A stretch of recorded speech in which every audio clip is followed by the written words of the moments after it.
네, 수업 시작하겠습니다. 데이터 과학 수업이고요. 이제 오늘은 K-Nearest Neighbor라는 주제로 얘기를 할 건데, 우리가 지난 시간까지는 지난 시간까지는 리그레션에 대해서 얘기를 했었잖아요. 리니어 리그레션, 로지스틱 리그레션, 소프트맥스 리그레션 얘기를 하고, 그리고 뭐 여러분들과 이제 온라인으로 저의 과거에 저와 이제 만났겠지만 그 실습도 했었죠. 이제 그 세 가지 리그레션 방법에 대한 이제 실습, 파이토치를 활용해서 구현도 하고, 그리고 사이킨런을 사용해서도 이제 구현을 해보는 이제 그런 실습을 하셨을 겁니다. 과제도 나갔었죠.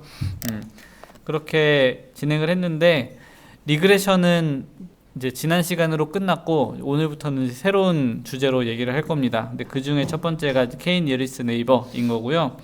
오늘 얘기할 내용은 K-Nearest Neighbor에 대한 그 이론적인 내용 먼저 얘기를 하고, 그 다음에 K-Nearest Neighbor 이름에서도 볼 수 있듯이 이제 K라는 변수가 들어가게 되는데, 이 K는 사용자가 정하는 그 값이에요. 근데 이 K를 어떻게 설정하느냐에 따라서 이 방법은 성능이 좌우가 되거든요. 성능이 높아질 수도 있고 낮아질 수도 있고, 그래서 이 K를 어떻게 선택을 하느냐에 따라서 이제 어떻게 그 상황이 바뀌는지, 그리고 어떻게 하면은 좋은 K를 선택할 수 있을지에 대해서 이제 살펴볼 거고요.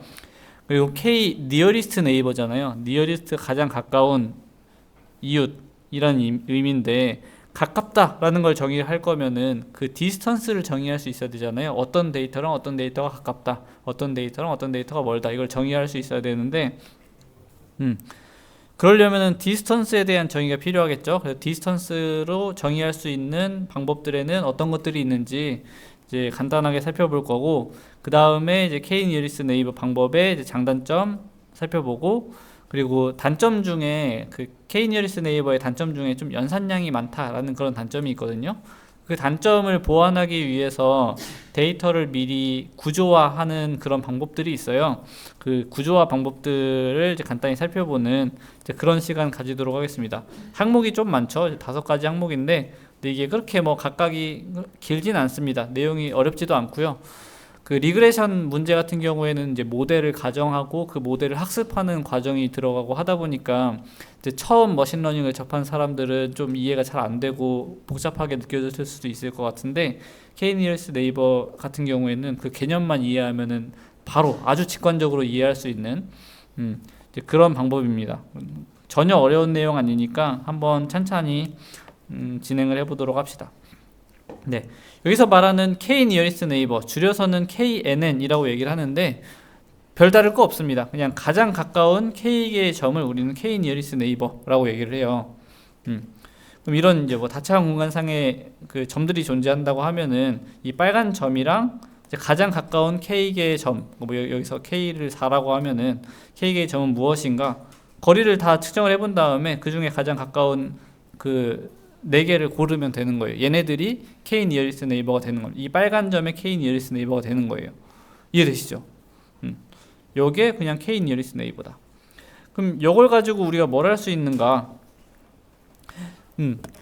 이제 예를 들어서 그 이 데이터가 뭐 영화 추천을 위한 그런 데이터라고 한번 가정을 해봅시다. 그럼 이제 영화들마다 어떤 뭐 그 영화의 그 뭐 속성들을 그 다차원 공간상에 표현을 해볼 수 있잖아요. 예를 들어서 뭐 x축 차원은 뭐 예를 들면은 뭐가 있을까요? 뭐 얼마나 퍼니한가, 그죠? 얼마나 웃긴가, 웃긴 정도. 뭐 또 다른 축으로는 뭐 예를 들어서 뭐 웃긴 거랑 심각한 거랑 좀 비슷한 것 같고, 뭐 좀 뭐가 있을까요? 이게 호러물인가 아닌가, 그죠? 얼마나 호러한가. 약간 이런 뭐 축으로 영화를 표현할 수 있잖아요. 사람도 비슷하게 표현할 수 있죠. 얼마나 웃긴 영화를 좋아하는가, 얼마나 호러 영화를 좋아하는가, 이런 식으로 이제 축으로 표현할 수 있잖아요. 그런 다차원 공간상에 그 영화 데이터들을 이렇게 뿌려놨다고 한번 가정을 해봅시다. 그러면은 어떤 사람이 있는데, 어떤 사람의 뭐 웃긴 정도랑 뭐 호러 정도를 좋아하는 수준이 딱 이 정도였다고 가정해 봅시다. 그럼 이 사람이 과연 어떤 영화를 좋아할 것인지를 찾고 싶으면 어떻게 하면 되죠? 그냥 말 그대로 이 사람의 좌표랑 가장 가까운 애들을 찾은 다음에 얘네들을 추천해 주면 되는 거잖아요. 그리고 이 사람의 속성을 우리 이렇게 유출해 볼 수가 있죠. 아, 보니까 이 사람의 좌표 주변에 뭐 어벤져스, 뭐 아이언맨, 헐크, 뭐 가오갤 뭐 이런 것들이 있으니까 아, 이 사람은 아마도 마블 영화를 좋아하는 사람이구나, 이런 식으로 생각을 해볼 수가 있는 거예요. 다시 말하면은 이 주변의 데이터를 가지고 이 데이터를 설명을 할 수가 있는 거죠. 이 빨간색 데이터를. 이해되세요? 요게 KNN의 그 핵심 아이디어입니다. 주변에 있는 데이터로 그 데이터를 설명을 하자. 그래서 KNN의 특징을 얘기를 하면은 데이터 기반의 분석 방법이고요. 말 그대로 데이터를 살펴보는 거예요. 보면은 이 데이터를 설명하기 위해 주변에 있는 다른 데이터를 보는 거잖아요. 그죠? 그래서 이제 데이터 기반의 분석 방법이고, 그럼 이제 상반된 게 뭐가 있죠? 우리 리그레션 배웠잖아요. 리그레션 같은 경우에는 데이터 기반 분석 방법이 아니고 모델 기반 분석 방법이죠. 무슨 말이냐면은 어떤 y 값은 그 wx 더하기 b의 형태를 띌 것이고, 이 w랑 b를 뭐 미리 우리가 사전에 그 구했으면은, 그럼 어떤 입력이 들어왔을 때 y 값을 유추하는 것은 이 모델에 의해 결정이 되는 거다. 그죠? 이 모델, 우리가 구한 w랑 b를 가지고 그냥 계산을 함으로써 구해지는 게 이제 기존의 리그레션 방법이었다고 하면은, KNN 방법은 이런 거 없고 이런 모델 없고 기존에 있는 데이터들 중에서 나랑 비슷한 애가 어떤 애 있으니까 얘네들을 봤을 때 뭐 몇일 거다, 이렇게 예측을 하는 거죠. 이해되세요? 뒤에 곧바로 조금 더 이해되는 예제가 있습니다. 그리고 두 번째는 데이터 분포를 가정을 하지 않아요. 그러니까 데이터가 어떤 분포를 따를 것이다, 이런 가정을 하지 않습니다. 이게 또 상반된 게 리그레션 같은 경우에는 분포를 가정하죠. 무슨 말이냐면은 리니어 리그레션 같은 경우에는 예를 들어서 입력이 1차원이고 출력이 1차원이라고 하면, 그러니까 여기 x 여기 y라고 하면은 이 둘 사이에 어떤 선형적인 관계가 있을 것이다 라고 가정을 하는 거잖아요. y는 뭐 wx 더하기 b 이런 형태로 될 것이다 가정을 하는 거잖아요. 그러고 나서 w랑 b를 뭐 그레디언트 디센트 방식을 사용해서 찾아내는 거죠. 그러니까 이 모델을 가정하는 거잖아요. 그러니까 데이터 분포가 어떻게 되어 있을 것이다 라는 걸 가정하는 거죠. 또 마찬가지로 로지스틱 리그레션 같은 경우에는 데이터 분포가 뭐 이런 분포를 따를 것이다. 그죠? 이렇게 가정을 하는 거잖아요. 그죠? 소프트맥스 리그레션 같은 경우에는 이런 분포를 따를 것이다. 이렇게 가정을 하는 거잖아요. 이런 가정이 없어요. KNN 방법의 경우에는 그냥 말 그대로 그냥 주변에 있는 데이터를 보고 유출을 하는 것이기 때문에 그 데이터가 전체적으로 어떤 분포를 따를 것이다, 이런 가정이 전혀 없습니다. 이해되시죠? 그리고 이제 리니어 리그레션, 로지스틱 리그레션처럼 그 회귀 문제랑 분류 문제, 리그레션 문제랑 이제 분류 문제 등에 이제 모두 적용할 수 있습니다. 여기서 말하는 이제 회귀 문제라고 하는 것은 어떤 입력이 주어졌을 때 그 입력의 결과가 뭐 0.1, 뭐 7.5 이런 식으로 수치를 예측하는 이런 문제를 우리가 회귀 문제라고 얘기하는 거고, 분류 문제는 뭐 A일 것이다, B일 것이다, C일 것이다. 그죠? 그 분류를 어떤 입력이 들어왔을 때 얘가 강아지냐, 뭐 고양이냐, 얘가 토끼냐, 뭐 이런 걸 맞추는 거를 우리가 이제 분류 문제라고 얘기를 했었잖아요. 좀 다르게 얘기하면은 결과가 이산적인 값이면은 그러면은 분류 문제, 이렇게 얘기를 하죠. 이 두 가지 문제에 모두 적용할 수 있습니다. 어떻게 적용하는지는 바로 뒤에서 보도록 합시다. 먼저 그 KNN을 이제 회귀 문제에 적용하는 방법을 얘기를 할 거예요. 어떻게 적용하냐면은 여기에 이제 2차원 데이터가 존재한다고 가정합시다. 지금 사실은 이제 y까지 하면 3차원인 거예요. 여기가 y, 이렇게 해서 이제 y 값을 이렇게 그냥 숫자로 써놓은 겁니다. 이해되시죠? 그러니까 지금 데이터가 이렇게 생긴 거예요. 뭐 예를 들면 여기가 뭐 예를 들어서 뭐 2,5에 1.7 하면은 2,5에 1.7 이렇게, 그죠? 그리고 여기는 뭐 3,6에 뭐 1.8 뭐 이런 식으로 데이터들이 있는 거예요. 그죠? 얘네들을 이제 시각화 이렇게 한 거죠. 이 데이터 이해되시죠?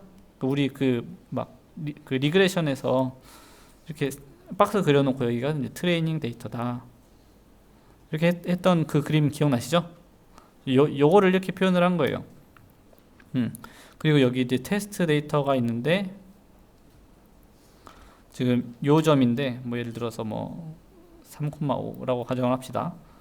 3,5인데 얘가 지금 무엇이 나올지 지금 모르는 거죠. 지금 요걸 유추하고 싶은 거예요. 요거를 궁금해서, 그러니까 여기 궁금해서 이걸 유출을 하고 싶은 건데, 이걸 어떻게 유출을 하냐? 여기 있는 점에서, 그러니까 이 3,5라는 점에서 가장 가까운 점들을 찾는 거죠. 여기서는 K를 4로 했네요, 그죠? K를 4로 해서 주변에 4개를 찾았는데, 그 4개에 해당하는 그 Y 값이 1.7, 1.8, 2.3, 2.9 이렇게 나온 거예요. 그러면은 여기를 그냥 여기 주변에 있는 값들의 이제 평균으로 예측을 해버리는 거죠. 평균으로.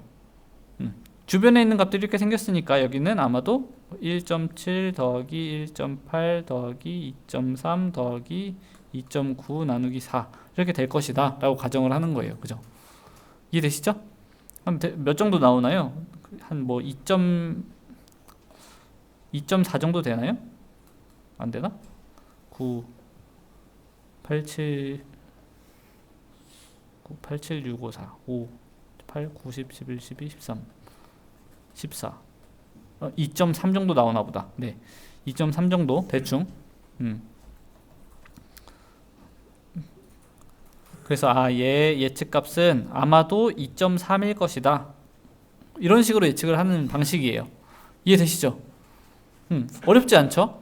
근데 조금 더 뭐 그 휴리스틱을 넣어보자면 이 거리 중에서도 보면은 그러니까 가장 가까운 K개들 중에서도 어떤 애는 가깝고 어떤 애는 멀잖아요. 그죠? 그러면 가까운 애가 더 유사하고 먼 애들은 그 중에서 먼 애들은 좀 덜 유사하지 않을까? 이렇게 생각할 수 있잖아요. 그죠? 그럼 이 거리를 기반으로 가중치를 줄 수도 있겠죠. 그죠? 그럼 뭐 예를 들어서 여기 있는 애들이 좀 더 가까우니까 1.7, 1.8에 좀 가중치를 더 주고 2.3, 2.9에는 가중치를 좀 덜 주고 해서 그래서 여기 있는 예측값은 아마도 1.9 정도 될 것 같다. 뭐 이런 식으로 예측할 수도 있는 거예요. 그죠? 그래서 두 가지 얘기한 거예요. 하나는 그냥 평균 내어서 이제 값을 예측할 수가 있고 가중 평균 내어서 값을 예측할 수가 있다. 그죠? 가중평균. 거리로 가중평균.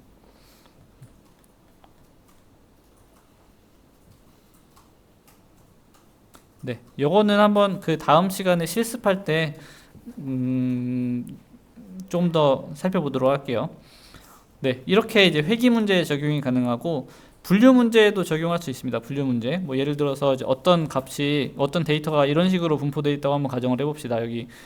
여기 있는 점들은 그 토끼에 대한 특성이고, 그죠? 여기 있는 점들은 어떤 고양이에 대한 특성이고, 여기 있는 점들은 뭐 강아지에 대한 특성이라고 한번 가정을 해봅시다. 이게 어떤 사진으로부터 뽑아낸 인베딩일 수도 있고 아니면은 그냥 x, y가 예를 들어서 여기는 뭐 강아지, 뭐 동물의 뭐 얼굴 크기,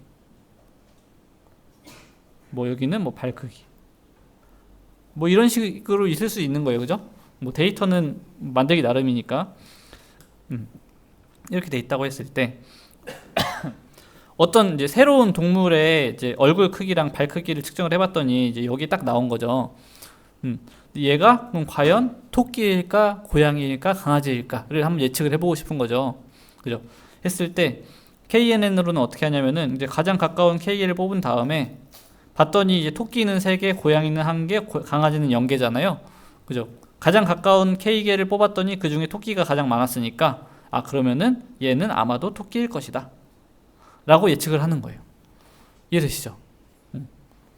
어렵지 않죠? 너무 쉽죠? 근데 이제 분류 문제는 아무래도 이제 이산적인 값을 다루다 보니까 이런 문제가 발생할 수가 있어요. 예를 들어서 가장 가까운 거를 K개를 뽑아봤더니, 그러니까 4개를 뽑아봤더니 2개는 토끼고 2개는 고양이인 거예요. 그러면은 둘 중에 뭘로 해야 되지? 이런 문제가 생기잖아요. 그러니까 다시 말하면 1등이 여럿일 경우에는 어떻게 해야 되는가? 이걸 해결하는 방법이 뭐 여러 가지가 있을 수 있는데 대표적인 방법은 2가지 정도가 있을 것 같아요. 첫 번째는 거리에 따라 가중치를 주는 겁니다. 앞에 그 회귀 문제를 풀 때랑 마찬가지로 여기 있는 거리, 여기 있는 거리 가지고 그 고양이에 해당하는 거리를 합산한 거랑 토끼에 해당하는 거리를 뭐 평균 낸 거라고 할까요? 평균 낸 거랑 봤을 때 뭐 마찬가지죠. 어차피 동률이니까 그 합산한 거를 봤을 때 더 적은 쪽으로 고르는 거죠. 여기서는 뭐 잘은 모르겠지만 대충 봤을 때 고양이 쪽이 더 가까운 것 같아요. 그죠? 그래서 요거는 고양이일 것이다. 이렇게 예측을 할 수가 있을 것 같고, 근데 그럼에도 불구하고 여전히 동률일 수 있잖아요. 그런 경우에는 뭐 랜덤하게 선택을 한다던가 뭐 이런 식으로 할 수 있을 것 같고, 두 번째 방법은 단독 1등이 나올 때까지 K를 하나씩 줄이는 거예요. 다시 말하면은 가장 멀리 있는 애를 하나씩 쳐내는 거죠. 가장 멀리 있는 하나씩 쳐내는 거예요. 여기 같은 경우에는 K개를 4개를 K는 4로 해서 4개를 이렇게 뽑아봤더니 동률이 나왔고, 그 중에서 제일 먼 애가 얘인 것 같잖아요, 그죠? 그래서 얘를 잘라내는 거예요. 그럼 이제 3개만 고르는 거죠. 그러면은 3개 중에서 고양이가 2개니까 아, 얘는 고양이일 것이다, 이런 식으로 예측을 하는 거예요. 이렇게 타이브레이크를 할 수가 있다. 됐죠? 네. 그래서 이런 식으로 이제 분류 문제도 풀 수 있다. 또 이제 나올 수 있는 문제가 뭐냐면은 그 데이터 자체가 불균형할 수가 있습니다. 그죠? 데이터 자체가 불균형을 이루고 있을 수가 있어요. 예를 들어서 고양이 고양이 데이터는 엄청나게 많고 토끼 데이터는 조금밖에 없을 수 있잖아요. 근데 이런 상황에서 뭐 예를 들어서 여기에 이제 데이터를 하나 뽑았다고 한번 가정을 해봅시다. 여기 이렇게 얘는 과연 고양이일까 토끼일까? 그게 궁금한 거죠. 그럼 이제 대충 사람이 봤을 때는 아마도 토끼일 것 같잖아요, 그죠? 토끼일 것 같은데, 근데 여기서 K를 3으로 해서 가장 가까운 애를 뽑아 보니까 고양이가 2개가 나왔잖아요, 그죠? 왜냐면은 고양이 데이터가 워낙 많다 보니까 이제 좀 그런 확률이 생기는 거예요, 그죠? 데이터 자체가 고양이가 많다 보니까 그냥 KNN을 해보면은 고양이가 웬만하면 많이 나오는 거죠. 토끼에 더 가까울 수 있는 확률이 있는데도 불구하고, 그죠? 이런 경우에는 원래는 딱 그 말 그대로 반반으로 해서 더 많은 쪽으로 골랐다고 하면은 이제 반반이 아니고 뭐 1대 5, 뭐 1대 7, 뭐 이런 식으로 불균형하게 컷 오프를 정할 수 있을 것 같아요. 예를 들어서 전체 K개 중에 토끼가 뭐 3분의 1보다만 많으면 우린 토끼로 판단을 하자, 이런 식으로 할 수가 있는 거죠. 여기 같은 경우는 지금 예를 들어서 4분의 1보다만 많으면 하자, 이런 식으로 하면 얘는 지금 3분의 1이니까 4분의 1보다는 크니까 그럼 얘는 토끼, 이런 식으로 결정을 하는 거예요. 이해되시죠? 이런 식으로 컷오프를 좀 조절을 해서 우리가 데이터가 불균형한 경우에도 분류를 잘 할 수가 있다, 이런 얘기를 할 수 있을 것 같습니다. 여기까지가 K-니어리스트 네이버 내용인데요. 어려운 거 없죠, 여러분들? 핵심이 굉장히 단순하죠. 지금까지 얘기한 게 뭐 그냥 K-니어리스트 네이버는 어떤 데이터를 기준으로 가장 가까운 K개의 점이다. 그리고 그걸 가지고 데이터를 설명할 수 있다. 그래서 이 특징을 사용해서 회귀 문제랑 분류 문제를 풀 수 있다. 분류 문제를 풀 경우에는 1등이 여러 개일 수 있으니까 이걸 해결하는 타이브레이크 방법이 필요하다. 그리고 어떻게 하면 된다. 뭐 이런 얘기를 했습니다. 그죠? 그리고 데이터가 불균형할 경우에는 이제 컷오프를 조절해서 이제 뭐 해결할 수 있다. 이 정도가 될 것 같습니다. 자, 그럼 앞에서 여태까지 얘기했을 때는 그냥 K는 뭐 3 혹은 K는 4 이렇게 고정해서 그냥 설명을 했잖아요. 근데 이 K를 몇으로 설정하는지가 정말 중요하거든요. 성능에 굉장히 큰 영향을 미칩니다. 그래서 어떻게 K를 선택할 수 있는지를 한번 살펴보도록 합시다. 먼저 적절한 K 값은 사실 데이터에 좀 종속되는 감이 있습니다. 무슨 말이냐면 데이터마다 적절한 K 값이 달라요. 어떤 데이터에서는 K가 뭐 10이 가장 좋을 수가 있고, 어떤 데이터는 K가 뭐 100일 때 가장 좋을 수가 있고, 뭐 이렇습니다. 데이터마다 달라요. 근데 일반적인 특성은 어떠냐면은 K가 좀 지나치게 낮으면은, K가 뭐 예를 들어 1, 2 뭐 이런 식으로 낮은 값을 가지면은 좀 불안정한 결과를 보여줍니다. 그러니까 결과 자체가 좀 불안정한 결과가 나타나요. 그러니까 뒤에 그림 보면 바로 알 수 있는데, 그래서 이게 어떤 거랑 비슷하냐면은 머신러닝이나 뭐 이런 걸 할 때 학습이 너무 많이 돼서 과하게 돼서 오버피팅 되는 그런 경우 있잖아요. 그런 경우에는 본 데이터에 대해서만 잘 맞추고 못 본 데이터에서 잘 못 맞추는 약간 이런 문제가 발생하는데, 이런 오버피팅이랑 비슷한 결과가 나타나게 됩니다. 그리고 K가 너무 높으면 얘가 지나치게 멀리까지 있는 데이터를 다 보기 때문에 일반화를 하는 그런 경향이 있어요. 어떤 판단을 할 때 너무 많은 데이터를 살펴봐서 좀 그냥 평균적인 그 결과를 이제 도출하는 이제 그런 문제가 생기는 경우가 생깁니다. 말이 좀 이상한데 아무튼 그런 경우가 생겨요. 이거는 이제 어떤 거랑 비슷하냐면은 이제 학습에서 하는 그런 경우에는 이제 언더피팅이랑 좀 비슷합니다. 너무 일반화된 이제 그런 결과를 보여주는 언더피팅이랑 비슷한 그런 결과를 학습이 좀 덜 된 그런 느낌이 나타나게 돼요. 요 그림을 보면은 좀 이해가 잘 되실 것 같은데, 이게 뭐냐면은 지금 여기 보면은 좀 흐릿흐릿해가지고 잘 안 보이는데, 여기 보면은 이런 식으로 데이터들이 이렇게 존재하고 그 빨간색 데이터가 이렇게 존재하고 여기 파란색 데이터가 존재하고, 예를 들어서 어떤 점이 딱 찍혔을 때 얘가 빨간색으로 분류될 거냐 파란색으로 분류될 거냐를 이렇게 색칠을 해본 거예요. 그 영역을 색칠을 해본 거죠. 그때 여기는 K가 1일 때고 여기는 K가 10일 때고 여기는 K가 20일 때 K가 50일 때의 그 경계를 한번 그려본 겁니다. 이 그림 이해되시죠? 여기 보면은 좀 확대를 해볼까요? 네. 여기 보면은 그러니까 지금 요거를 사실 이렇게 항상 경계를 그리진 않고, 경계를 그려서 보여드리는 거는 이런 식으로 분류가 된다라는 거를 시각화한 거예요. 그냥 말 그대로. 실제 분류를 할 때는 이렇게 그림을 그리진 않습니다. 근데 아무튼 데이터가 이렇게 존재할 때 뭐 이 점에서는 빨간색, 이 점에서는 빨간색, 이 점에서는 빨간색, 이 영역에 있는 모든 점들마다 한번 다 해본 거예요. 다 해봤더니 그 파란색과 빨간색으로 분류되는 그 경계를 한번 그려본 거죠. 그려봤더니 이런 식으로 경계가 형성이 됩니다. 그죠? 예를 들어서 요 점은 빨간색으로 분류되고 요 점은 파란색으로 분류가 되고 하는 거예요. 이해되시죠? 이해돼요? 좋습니다. 네, 근데 이게 K가 1이다 보니까 경계가 이런 식으로 좀 이게 리아스식 해안이라고 하나요? 맞나? 맞아요? 너무 오래전이라 잘 기억이 안 나는데 이제 남해 서해가 약간 리아스식 해안이라서 이렇게 막 이렇게 사회 지리 시간, 사회 시간 이럴 때 배우잖아요. 배우시죠? 약간 그런 식으로 약간 이렇게 막 섬들이 많이 존재하는 약간 이런 식의 경계가 발생하게 됩니다. 그죠? 이게 K가 낮을 때 이런 현상이 발생하고, 이게 약간의 오버피팅 같은 그런 결과가 나타나죠. 왜 그러냐면은 여기 있는 점은 가장 그러니까 주변에 빨간색이 좀 있는데도 불구하고, 그러니까 이렇게 넓게 보면 빨간색들이 많이 있는데도 불구하고 여기 파란색 점이 하나 있다는 그 이유 때문에 여기 이제 파란색으로 분류가 되는 거잖아요. 그죠? 이런 게 약간 오버피팅이랑 비슷하다. 근데 이제 K를 10으로 늘리면은 그 경계가 조금 더 이제 완만해지는 그런 효과가 발생해요. 맞죠? 이런 식으로 경계가 어느 정도 좀 완만하게 나오게 됩니다.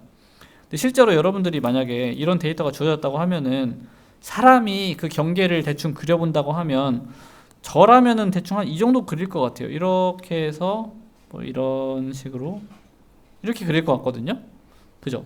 그럼 이런 정도의 경계를 그리는 게 가장 적절한 거잖아요. 그럼 이런 경계를 누가 제일 잘 그리는가 이걸 살펴봐야 되는 거죠. 여기 보면은 K가 10일 때는 이 정도, K가 20일 때는 이 정도, 뭐 K가 50일 때는 이 정도 이렇게 나옵니다. 근데 봤을 때 K가 뭐 10이랑 20일 때 이 빨간색이랑 파란색 점들을 잘 경계를 나눠주는 것 같아요. 그죠? 근데 이제 50일 때는 이제 너무 멀리 있는 점들까지 살펴보기 때문에 좀 과하게 좀 평평한 이런 그 경계를 만들어낸다. 이런 걸 볼 수가 있는 거죠. 그러니까 이게 약간 언더피팅 비슷한 그런 효과가 나타나는 거예요. 이게 왜 그러냐면은 이 점에서 이 점이 이제 빨간색인지 파란색인지를 판단할 때 이 가장 가까운 이웃 50개를 보는 거잖아요. 50개를 보다 보니까 이게 조금 판단이 흐려질 수가 있다. 판단이 좀 애매모호해질 수 있다. 이런 식으로 나오는 겁니다. 그죠? 네, 그래서 이제 가장 적절한 K 값을 찾는 게 중요하다라는 거를 이제 말씀을 드린 거고요. 그러면 적절한 K 값을 어떻게 찾을 수 있는가? 말 그대로 그냥 K를 1부터 하나씩 늘려가면서 가장 성능이 잘 나오는 애를 그냥 선택하면 되는 거예요. 여기서 말하는 성능이라고 하면은 뭐 예를 들면 예측 정확도가 되겠죠. 뭐 그 리그레션 문제라고 하면은 그 값을 얼마나 잘 맞추는지 뭐 MSE를 측정을 해서 그 MSE가 가장 낮은 거를 뭐 찾는다던가, 아니면은 분류를 한다면은 그 분류 정확도가 가장 높은 그 K 값을 찾으면 되는 거죠. 그죠? 근데 이 정확도를 측정을 할 때 우리가 가지고 있는 데이터는 트레이닝 데이터셋밖에 없기 때문에, 그러니까 실제 판단은 우린 테스트 데이터로 하잖아요. 근데 우리가 가지고 있는 거는 뭐 그 트레이닝 데이터셋밖에 없단 말이에요. 테스트 데이터셋은 이제 나중에 보는 거고, 그죠? 그럼 트레이닝 데이터셋을 잘 쪼개서 어떤 거는 트레이닝 데이터로 쓰고 어떤 거는 임시 테스트 데이터로 쓰는 거예요. 보통 우리가 밸리데이션 데이터셋이라고 얘기를 하는데, 그럼 전체 데이터의 개수가 예를 들어서 10,000개라고 하면 10,000개, 그럼 그 중에 뭐 예를 들어서 이걸 5등분하는 거예요. 2,000개, 2,000개, 2,000개, 이렇게 2,000개. 다섯 등분을 한 다음에 그 중에 하나를 똑 떼어내서 얘를 그냥 테스트 데이터처럼 쓰는 거죠. 테스트 데이터셋처럼. 그리고 얘네들을 트레이닝 데이터셋처럼 이제 두는 거예요. 그러면은 얘네들을 데이터 상에 이제 흩뿌려 놓고 여기에 있는 점들을 하나씩 테스트를 해보는 거죠. 이걸 찍어 놓고 얘가 무엇으로 분류가 되는지 보고, 정답을 가지고 있으니까 그게 얼마나 맞았는지를 살펴볼 수 있잖아요. 이걸 측정을 하고. 근데 우리가 이왕 5개로 나눈 김에 그럼 이렇게 트레이닝, 이렇게 테스트, 그 다음에 이렇게 트레이닝, 그리고 얘를 테스트, 이런 식으로 서로 바꿔가면서 테스트 해볼 수 있겠죠. 바꿔가면서 테스트한다. 요거를 영어로 하면은 크로스 밸리데이션이라고 해요.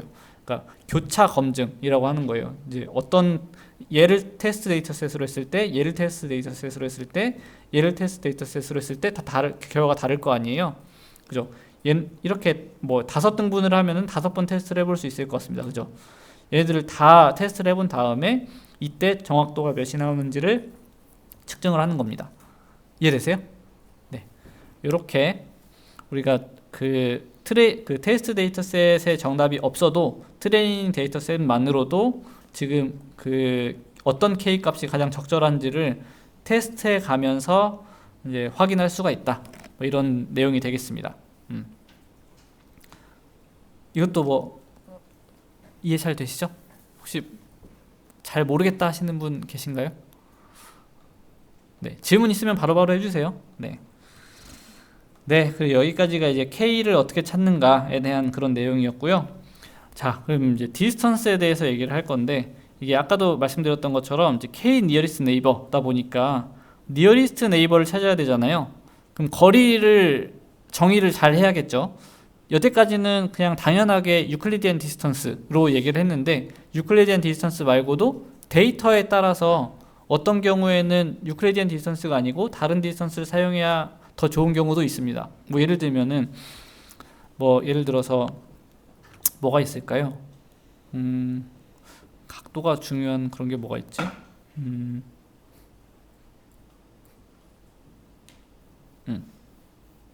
아예 모르겠다. 네, 아무튼 있습니다. 네. 아무튼 있어요. 그러니까 데이터마다 적절한 거리가 달라요. 데이터마다 적절한 거리가 달라요. 그러니까 어떤 데이터는 유클리디안 디스턴스가 유용할 수가 있고, 어떤 데이터는 뭐 코사인 디스턴스가 더 유용할 수도 있고, 뭐 이런 게 데이터마다 좀 다를 수 있습니다. 그래서 이제 어떤 거리들이 있는지를 좀 살펴볼 건데, 첫 번째는 뭐 여태까지 봤던 그 유클리디안 디스턴스입니다. 보통 이제 L2 디스턴스라고도 얘기를 많이 합니다. 왜냐면은 이 결국에는 여러분들 놈은 아시죠? 뭐 예를 들어서 L2 놈 이런 거 들어보셨나요? 들어봤다 하는 사람, 모른다, 못 들어봤다. 그렇구나. 이게 놈이 뭐냐면은 어떤 데이터의 크기를 어떻게 규정을 할 거냐를 정해 놓은 거예요. 근데 예를 들어서 어떤 데이터가 뭐 2,3,5 이렇게 있었다고 치면은 얘의 크기는 무엇이냐, 얘의 크기는 무엇이냐를 L2 놈으로 정의를 하면은 얘는 그냥 2의 제곱 더하기 3의 제곱 더하기 5의 제곱의 루트, 이런 식으로 정의를 하거든요. 이걸 L2 놈이라고 해요. L1 놈이라고 하면은 얘는 2의 절대값 더하기 3의 절대값 더하기 5의 절대값 이런 식으로 한단 말이에요. 이제 여기서 L2 distance라고 얘기하는 건 뭐냐면은 이제 distance는 두 점 사이를 얘기를 하는 거잖아요. 근데 놈은 어떻게 보면은 원점과 그 점 사이의 거리를 말하는 거거든요. 그 차이 그게 이제 공통점이기 때문에 그냥 L2 distance, L1 distance 이렇게 얘기도 합니다. 그러니까 L2 놈 하면은 그냥 여기가 다 0인 거죠. 그래서 이제 유클리디안 디스턴스는 혹시 유클리디안 디스턴스 다차원 공간상에서 유클리디안 디스턴스 모른다 하는 분 계세요? 모른다. 헷갈린다. 잘 모른다. 정의를 잘 모른다. 다들 아시죠? 네. 그럼 이건 넘어가겠습니다. 그 다음은 이제 맨하탄 디스턴스가 또 많이 사용이 되는데 앞에서 얘기했던 그 L1 놈에 해당하는 거고요.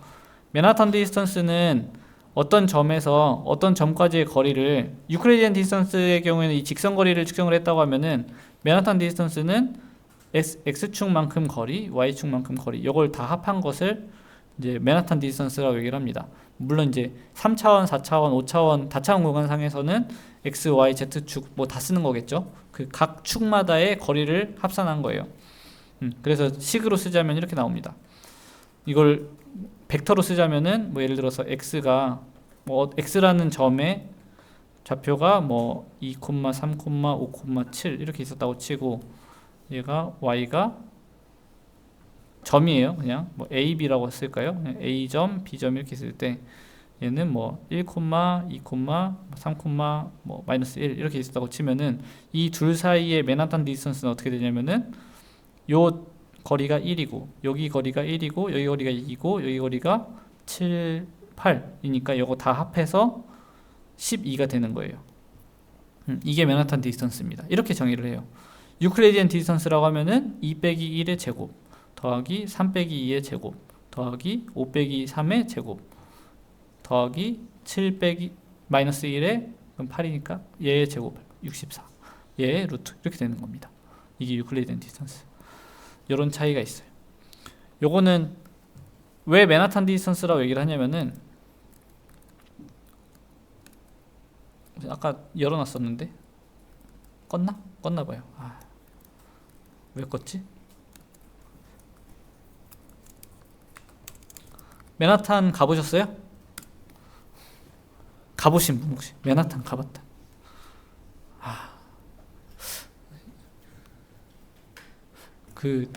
그쵸. 여러분들 요즘에는 해외여행 안 가도 괜찮아요. 요즘 구글이 너무 잘 나와 있어서 구글로 이제 그 스트릿 뷰 해가지고 보시면은 여행하는 기분 느끼실 수 있습니다. 네.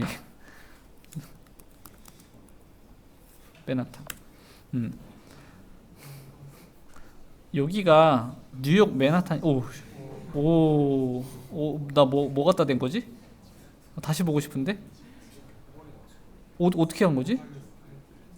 여기를 갖다 댄 건가? 맨하탄이 이렇게 생겼어요. 맨하탄이 이렇게 생겼거든요. 이거를 지도로 보면은 이렇게 생겼어요. 진짜 바둑판처럼 생겼죠. 그래서 예를 들어서 여기서 지금 여기 보면은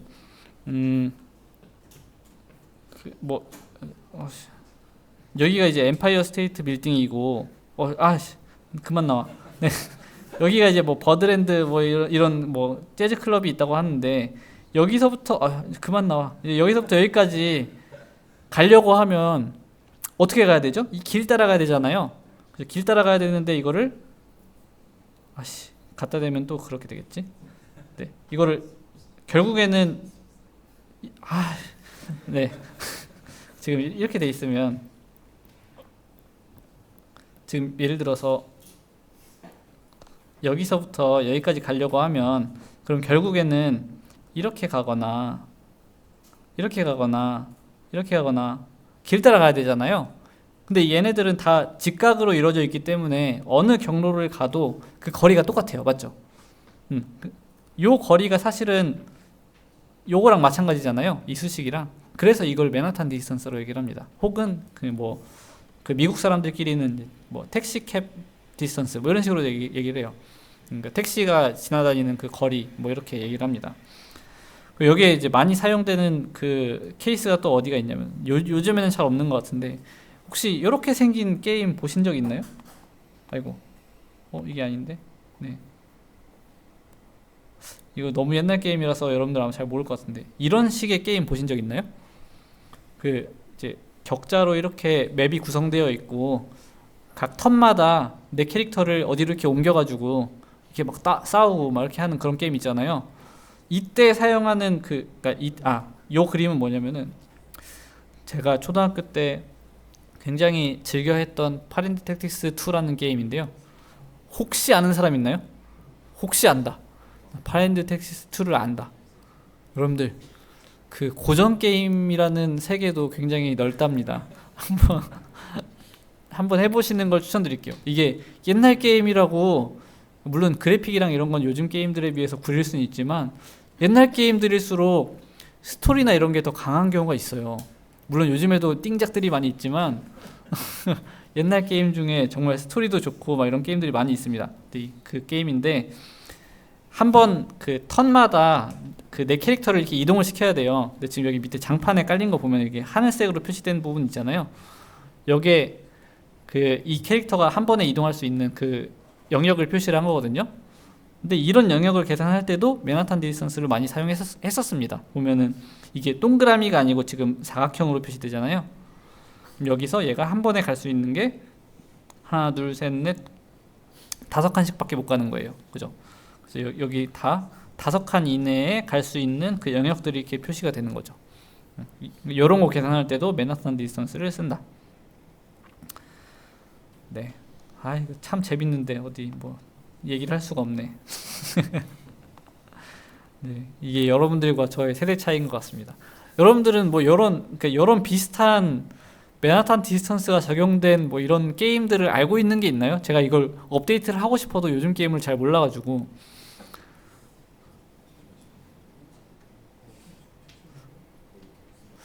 그 뭐 굳이 뭐 문명 정도 있을 것 같은데 근데 문명은 또 육각형이잖아요. 그러니까 굳이 또 맨하탄 디스턴스로 얘기하기는 좀 그렇거든요. 뭐 아무튼 제보 바랍니다. 네. 네, 그리고 또 제가 잡담을 너무 많이 했네요. 네. 그 다음에 얘기할 거는 이제 코사인 디스턴스가 있어요. 코사인 디스턴스는 이제 좀 그 각거리 먼저 얘기를 한 다음에 얘기를 하면 좋을 것 같은데 어떤 데이터 같은 경우에는 그 데이터와 데이터 사이의 이제 거리보다는 그 어떤 데이터와 어떤 데이터 사이에 그 각이 더 유의미한 그 경우들이 있거든요. 이 각이 유의미한 경우들이 있어요. 이렇게 각이 가까울수록 뭐 조금 더 뭐 비슷한 데이터다. 이렇게 정의를 할 수도 있는 거죠. 그죠? 그럼 이 각이 가까운 애들, 그러니까 각을 가지고 각이 가까우면 가깝다. 각이 멀면은 그 멀다. 이런 식으로 정의할 수 있잖아요. 요거를 우리가 각거리라고 얘기를 합니다. 각거리. 그죠? 근데 이 각거리를 우리가 벡터를 가지고 구하는 거는 쉽지가 않아요. 그러니까 예를 들어서 1,2랑 2,7 이거 둘 사이에 각거리를 구하려고 하면은 쉽지가 않아요. 결국에는 아크코사인이라는 그 함수를 사용을 해야 된단 말이에요. 근데 그거 사용하려면은 연산량이 좀 들어간단 말이에요. 이게 쉽지가 않습니다. 그래서 우리는 대신 뭘 쓰냐면은 그냥 코사인 디스턴스라는 걸 씁니다. 이걸 왜 쓰냐면 여러분들 그 고등학교 때 삼각함수 그 그래프 많이 그리셨죠? 여기가 세타고 여기가 코사인 세타라고 하면은 얘가 이렇게 생겼잖아요. 그죠? 기억나시죠? 근데 여기 보면은 거리라고 하는 게 가장 가까운 게 0도고 가장 먼 게 180도잖아요. 그 다음부터는 다시 그걸 반복하는 거잖아요, 사실은. 그럼 여기 뒤에 있는 건 필요가 없고, 그죠? 여기를 봤을 때 코사인 세타의 함수는 단조 감수 함수예요, 맞죠? 단조 감수. 감소하기만 하는 함수입니다. 절대 증가하지 않아요, 맞죠? 그럼 얘를 거꾸로 마이너스 코사인으로 하면은 이렇게 되잖아요. 이렇게, 그죠? 이렇게 되죠? 그리고 여기다가 플러스 1을 하면은 얘가 이렇게 됩니다. 맞죠? 그러니까 이렇게 플러스 1을 하는 이유는 즉 디스턴스니까 디스턴스는 음수가 없잖아요. 그러니까 양수로 만들어주기 위해서 1을 더해준 거예요. 그럼 이런 식으로 1 마이너스 코사인 세타로 우리가 각거리를 대신할 수가 있는 겁니다. 각이 증가할 때 코사인도 증가하니까. 물론 근데 얘가 직선이 아니고 곡선이기 때문에 엄밀하게 얘기를 하면은 각거리랑 코사인 디스턴스는 달라요. 다른데 대체제로서 많이 사용을 합니다. 그리고 얘가 계산이 훨씬 간단하기 때문에 그냥 많이 써요. 왜냐면은 코사인 디스턴스는 예를 들어서 아까 전에 2,5 뭐 1,2 얘네들의 그 코사인 세타를 계산하려면은 그냥 이렇게 하면 되거든요. 우리 제2 코사인 법칙에 의해서 뭐 얘가 뭐 A고 얘가 B라고 하면은 A 코사인 세타는 아니지 A B 뭐야 B 코사인 세타는 A 내적 B 이거 있잖아요. 이거 여러분들 배우셨죠? 제2 코사인 법칙 이거에 의해서 그냥 이렇게 계산이 되거든요. 그죠? 그러니까 그냥 A랑 B 벡터만 있으면은 그냥 이거 계산하면 되는 거예요. 요 거리는 그냥 그 유클리드 디스턴스니까 이렇게 계산할 수가 있습니다. 그게 이수식인 거고 이렇게 쉽게 계산할 수가 있어서 코사인 디스턴스를 많이 쓴다. 뭐 저 정도가 되겠습니다. 그리고 데이터 자체가 조금 특성이 다를 수도 있어요. 그러니까 어떤 그 다차원 공간상에 있는 점이 아니고 어떤 어떤 집합에서 그러니까 집합을 곱해서 나오는 어떤 곱집합인 그런 데이터가 있을 수 있습니다. 무슨 말이냐면은 여러분들 스트링 있죠, 스트링. 그 문자열. 예를 들어서 0, 1, 2로 구성되어 있는 문자열이라고 하면은 뭐 0, 1, 1, 0, 2, 2, 1, 2 뭐 이런 문자열이 있을 수 있잖아요. 이런 게 있고 또 마찬가지 얘를 A라고 하고 B가 예를 들어서 뭐 0, 1, 2, 0, 1, 2, 0, 1 뭐 이런 거라고 하면은 이 둘 사이가 얼마나 다른가 이걸 정의하고 싶을 수도 있잖아요. 이때 정의하는 방법 중에 하나가 이제 해밍 디스턴스입니다. 해밍 디스턴스는 이 둘 사이에 다른 것의 개수로 정의가 돼요. 여기 보면은 얘는 같고 여긴 다르잖아요. 1 같고 다르고 다르고 해서 얘네 A와 B 사이의 해밍 디스턴스는 4가 된다. 뭐 이런 식으로 정의가 되는 거예요. 이런 데이터에 대해서는 해밍 디스턴스를 사용할 수 있다. 뭐 이런 내용이 되겠고요. 자카드 거리는 데이터가 집합인 경우에 그 정의를 할 수가 있습니다. 자카드 유사도, 그러니까 여기 부분을 자카드 유사도라고 얘기를 하고 자카드 거리는 1- 자카드 유사도 이렇게 정의가 돼요. 얘는 뭐냐면은 어떤 집합 A랑 B가 유사하다라는 걸 어떻게 정의할 수 있냐면은 뭐 여기 A라는 집합에 뭐 1, 2, 5 이렇게 있었고 B라는 집합에 뭐 5, 6, 7이 있었다고 치면은 얘는 이제 교집합이 5가 하나가 있고 나머지는 겹치지 않잖아요. 그럼 두 집합이 비슷하다라고 정의할 거면은 많이 겹치면 비슷한 거겠죠? 그죠? 그런데 무작정 많이 겹친다고 해서 비슷하다고는 얘기할 수가 없는 게 예를 들어서 어떤 집합, 어떤 뭐 C라는 집합이 있는데 얘는 이 세상에 있는 모든 숫자를 다 가지고 있는 집합이라고 한번 가정을 해봅시다. 그럼 이제 A랑 B, A랑 C 중에 뭐가 더 유사하냐라고 했을 때 상식적으로 A랑 B가 더 유사하지 A랑 C가 더 유사하진 않잖아요. 이런 걸 보정하기 위해서 이 두 집합의 합집합을 나눠주는 거예요. 합집합의 크기로 나눠주는 거예요. 그러면은 보정이 되겠죠. 그럼 얘는 너무 크니까 항상 낮은 값을 가지게 될 겁니다. 그래서 어떻게 정의가 되냐면은 A와 B의 자카드 유사도는 A와 B의 교집합의 크기, 여기서는 5가 하나가 겹치니까 1 나누기 합집합의 크기 1, 2, 3, 4, 5 5개 이렇게 해서 5분의 1이 되는 겁니다. 요게 이제 자카드 유사도고요. 자카드 거리는 1 빼기 5분의 1 이렇게 되겠죠. 유사도랑 그러니까 거리는 가까울수록 좋은 거고 그러니까 작을수록 좋은 거고 유사도는 클수록 좋은 거니까 그걸 반대로 만들어주는 거예요. 이렇게 마찬가지로 1 더해준 거는 이제 양수로 만들어주기 위해서 그런 겁니다. 이 외에도 뭐 다양한 디스턴스들이 정의되어 있어요. 뭐 스탠다다이즈드 유클리디안 디스턴스, 말란도비스 디스턴스 얘네 두 개는 이제 그 어떤 데이터 분포가 좀 찌그러져 있을 때 그때 보정을 하는 그런 방법들이라고 이제 보시면 되고 자세한 내용은 뭐 챗 GPT나 뭐 그 인터넷을 찾아보시면은 잘 나오고요. 이제 코릴레이션 디스턴스는 이제 여러분들께 소개를 드릴 기회가 있을지 모르겠는데 피어슨 코릴레이션 코에피시언트라는 어떤 데이터들 간의 유사도를 측정하는 지표 중에 좀 많이 사용되는 게 있어요. 이제 그거를 이제 디스턴스로 만들어 놓은 겁니다. 그래서 뭐 이런 디스턴스들도 있으니까, 이런 거리들도 있으니까 혹시 관심이 있으시면은 찾아보시면은 좋을 것 같습니다. 네. 그 다음에 얘기할 거는 이제 KNN의 장단점을 한번 살펴보도록 합시다. 여러분들 지금까지 KNN 내용 쭉 들어봤잖아요. 직관적이죠? 대충 어떤 장점과 단점이 있을지 유추가 되지 않나요? 보시면 아마 바로 이해되실 거예요. 먼저 첫 번째 장점, 매우 직관적이다. 이걸 다르게 얘기하면은 그 해석이 가능하다라는 얘기도 해요. 요즘에 딥러닝 이런 것들이 너무 개발이 많이 되다 보니까 모델이 복잡해지잖아요. 복잡해지니까 어떤 입력이 들어왔을 때 어떤 출력이 나왔는데 왜 그런 출력이 나왔는지를 설명을 잘 못하는 그런 경우가 많이 발생을 하거든요. 이걸 설명이 불가능하다 이렇게 얘기를 해요. 근데 KNN의 경우에는 왜 이런 결과가 나왔는지를 그 데이터를 보고 알 수가 있잖아요. 그렇기 때문에 설명이 가능하다. 그러니까 직관적이다.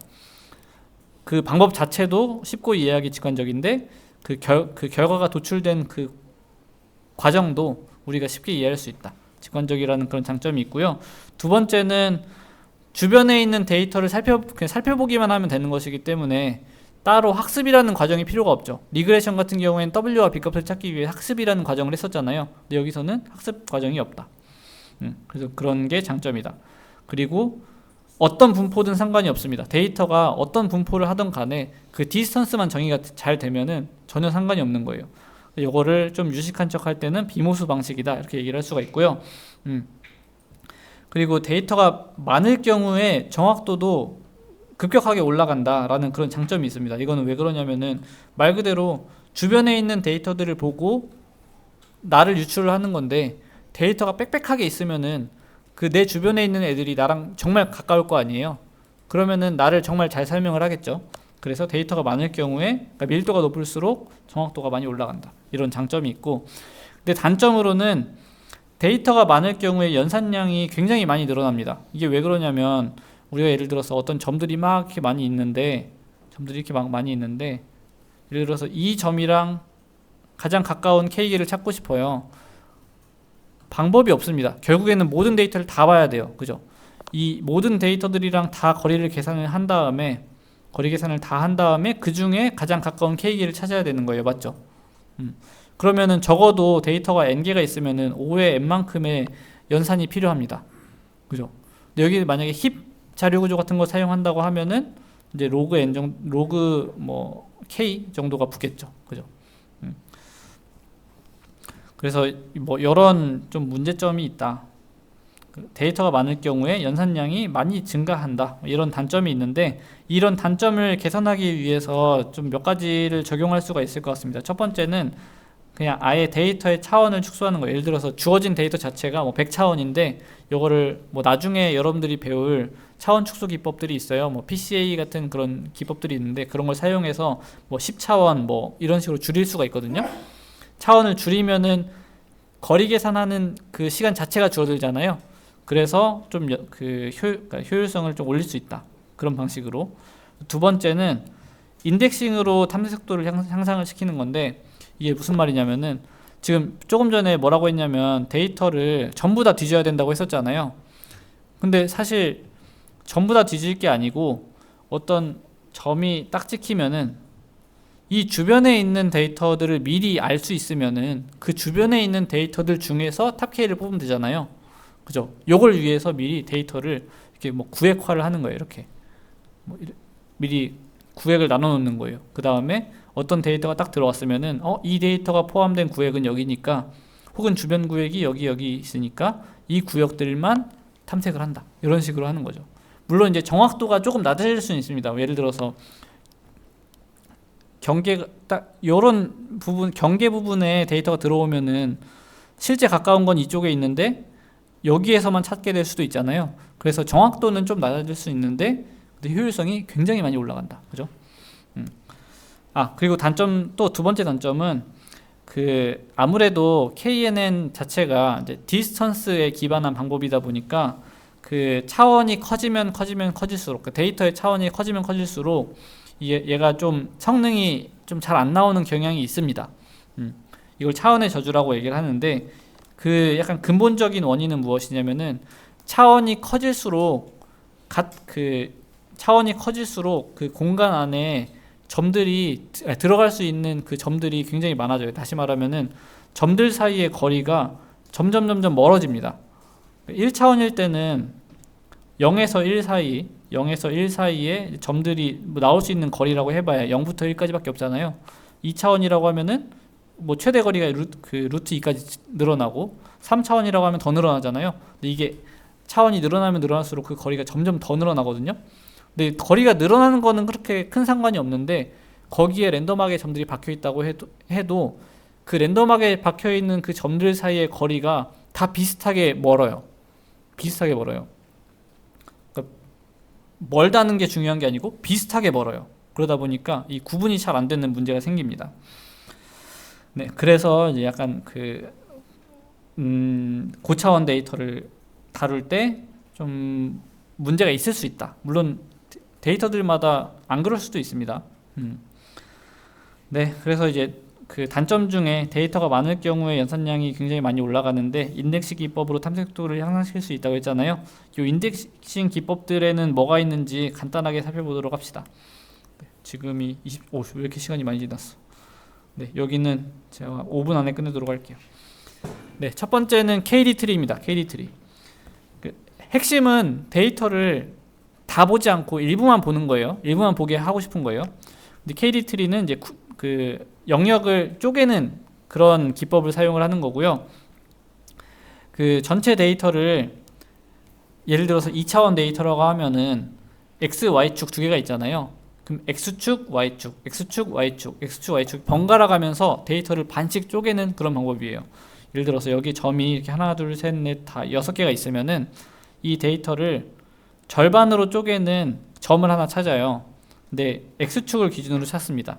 그럼 여기서 짝수니까 뭐 얘 혹은 얘일 텐데, 뭐 여기선 얘를 선택을 했네요. 얘가 지금 7콤마인데 이 점을 기준으로 데이터가 왼쪽 오른쪽으로 갈리는 거예요. 그죠? 그러면은 7,2를 루트로 두고 왼쪽에 이 점들, 오른쪽에 이 점들을 놓는 거죠. 이해되세요? 그럼 이제 또 왼쪽에 있는 점들을 또 쪼갤 건데, 어떻게 쪼개냐면은 이번에는 X축은 한번 했으니까 이제 Y축으로 쪼개는 거예요. Y축으로 하나, 둘, 세 개를 봤을 때 이 세 개 중에 가운데 있는 애가 얘니까 뭐 5,4인 것 같네요. 5,4니까 5,4를 기준으로 데이터를 이쪽에 두 개로 쪼개는 거죠. 그래서 여기 왼쪽 서브트리의 루트가 5,4가 되고, 이제 이 점은 이쪽, 이 점은 반대인가? 네, 이쪽. 이게 맞네요. 네, 이런 식으로 트리를 구성하는 거예요. 데이터를. 이해돼요? 결국에는 영역을 나누는 겁니다. 실제로 어떤 복잡한 데이터에 대해서 KD 트리를 한번 적용을 해보면은 이런 식으로 영역이 구획이 돼요. 찾을 때는 이제 또 특정 영역에서 찾으면 되는 거죠.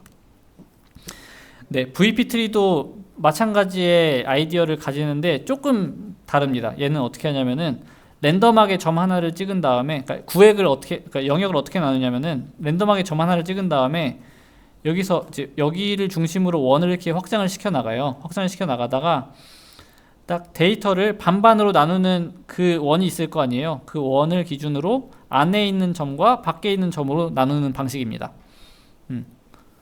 앞에서는 차원을 기준으로 왼쪽 오른쪽 이렇게 나눴다고 하면은 얘는 어떤 점을 기준으로 그 점과 가까운 애와 먼 애 이렇게 두 개로 나누는 거예요. 반반으로 나누는. 요거를 반복해서 하는 겁니다. 이번에 이렇게 나눴으면은 여기 안에서 랜덤하게 점을 하나 고른 다음에 이거를 또 원을 확장을 시켜서 이제 안에 있는 것과 밖에 있는 것이 반반이 되게끔 이런 식으로 계속 반복해서 나누는 거예요. 그럼 이것도 반복해서 나누다 보면은 오른쪽 그림처럼 이렇게 나옵니다. 오른쪽 그림처럼 이런 그 구획이 된다.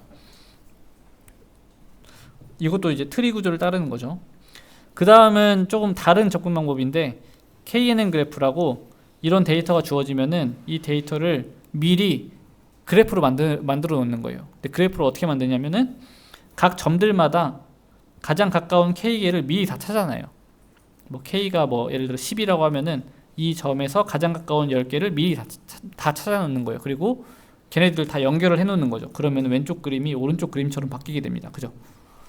이렇게 바뀌고 나서는 어떻게 찾으면 되냐면은 예를 들어서 여러분들이 여기에 있는 점과 가장 가까운 K개를 찾고 싶어요. 그럼 어떻게 하면 되냐면은 랜덤하게 아무 점에서 시작을 해요. 뭐 이 점에서 시작을 했다고 칩시다. 그럼 여기서 이 점에 이웃들이 있을 거 아니에요. 이웃들 중에서 이 점이랑 가장 가까운 쪽으로 이동을 하는 거예요. 또 이동을 했으면 여기서도 이웃들이 막 이렇게 있을 텐데 이웃들 중에 얘랑 제일 가까운 쪽으로 이동하고, 그럼 이게 그래프 엣지를 따라서 이렇게 이동을 해서 오겠죠, 이쪽으로.